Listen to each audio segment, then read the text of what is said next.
Saudara-saudari terkasih, jumpa kembali di Renungan Mingguan Kapusin, khususnya di Minggu Paskah yang ke-7. Bukan kebetulan bahwa bacaan-bacaan pada hari ini mengungkapkan sebuah komunikasi, bahwa pada hari Minggu ini gereja merayakan Hari Komunikasi Sedunia. Apa yang ditampilkan oleh Yesus dalam bacaan Injil dari Injil Yohanes yang kita dengar pada hari Minggu ini mengungkapkan komunikasi yang sejati antara Yesus dengan Bapanya.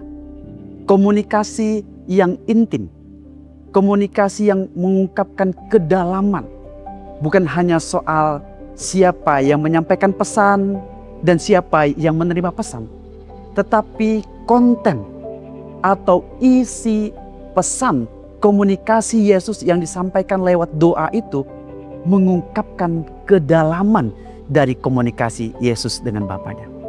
Kalau kita simak dengan baik, Yesus mengatakan, "Bapa, permuliakanlah aku, dan aku mau meminta kepadamu supaya mereka, murid-muridku ini juga dipermuliakan di dalam aku."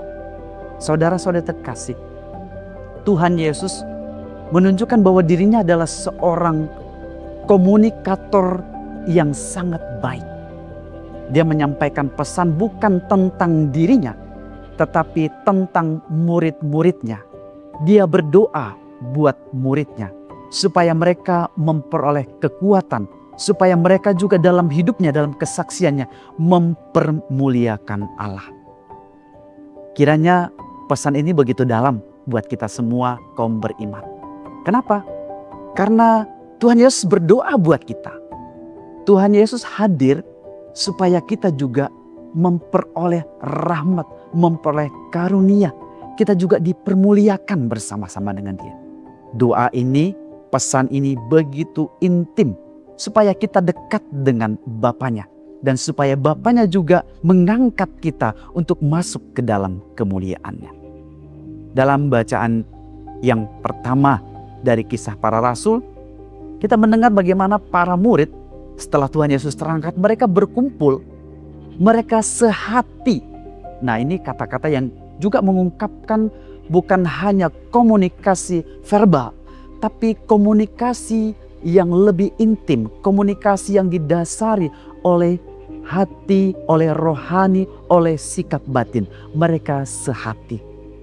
Dan dalam kesehatian ini mereka bertekun untuk menunjukkan bahwa mereka adalah komunitas yang dekat dengan Tuhan. Mereka memuliakan Allah, mereka berdoa, mereka bersaksi dengan hidupnya. Dan dalam bacaan yang kedua, Petrus dalam suratnya mengingatkan kita, walaupun kita mengalami penderitaan, tapi jika yang kita alami itu merupakan bagian dari penderitaan Kristus, maka bersukacitalah kita. Sekali lagi, ada komunikasi antara kita dengan Tuhan, dengan Bapa, dengan Yesus. Dan ini membawa keselamatan bagi kita. Saudara-saudara terkasih, apa pesannya buat kita di hari komunikasi sedunia ini? Banyak media kita pakai untuk bisa mengkomunikasikan diri kita, bisa mengkomunikasikan hal-hal yang baik, bisa mengkomunikasikan firman Tuhan, bisa mengkomunikasikan kabar sukacita kepada banyak orang. Caranya sekarang tergantung kita sebagai komunikator. Apakah kita bisa membawakan pesan itu, message itu dengan baik, sehingga para pendengar bisa menerima pesan itu dengan baik dan terdapat feedback yang baik pula dari pendengar kita. Bagaimana kita menyampaikan pesan baik, kabar sukacita itu sehingga semua orang yang mendengarkan pesan itu juga tersentuh oleh pewartaan kita dan mereka mengalami kemuliaan Tuhan seperti doa Tuhan Yesus. Atau sebaliknya, kita bukan seorang komunikator yang baik karena kita sendiri tidak menunjukkan bahwa kita bagian dari hidup yang mulia yang ditunjukkan oleh Tuhan Yesus. Kita sering bersosial media. Kita sering mungkin mengupdate konten, membuat konten untuk kepentingan kita. Tapi Apakah kita juga memberikan konten-konten yang positif tentang iman kita, tentang pengalaman hidup rohani kita, sehingga kita ketika orang melihat konten kita, melihat pewartaan kita mungkin dengan cara yang sederhana itu, mereka tersentuh. Apakah kita memiliki relasi yang intim ketika kita menyampaikan pesan itu? Atau menunjukkan kedekatan kita dengan Tuhan yang bisa kita bagikan dalam pengalaman-pengalaman rohani kita? Tuhan Yesus mengajak kita agar kita semakin intim dengannya, sehingga Bapa pun akan membawa kita masuk ke dalam kemuliaan. Kiranya sabda Tuhan yang kita dengar hari ini sungguh menguatkan kita. Santo Fransiskus adalah sosok di mana dia sebagai saudara selalu mengkomunikasikan dirinya kepada saudara-saudaranya. Dia tidak pernah menutup dirinya terhadap saudara-saudaranya. Dia selalu terbuka dengan rendah hati.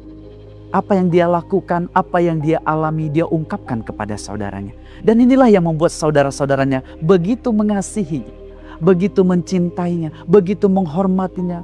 Bahkan dirinya sendiri menjadi doa bagi saudara-saudaranya.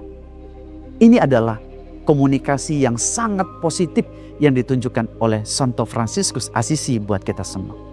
Mungkin kita bisa mencontoh Saudara Fransiskus yang rendah hati dalam berkomunikasi. Tidak pernah menyombongkan diri, tidak pernah melihat dirinya sebagai saudara yang di atas yang lain. Dia selalu merendahkan dirinya sebagai saudara Dina. Tuhan memberkati kita, damai dan kebaikan bagi kita semua. Tuhan memberkati.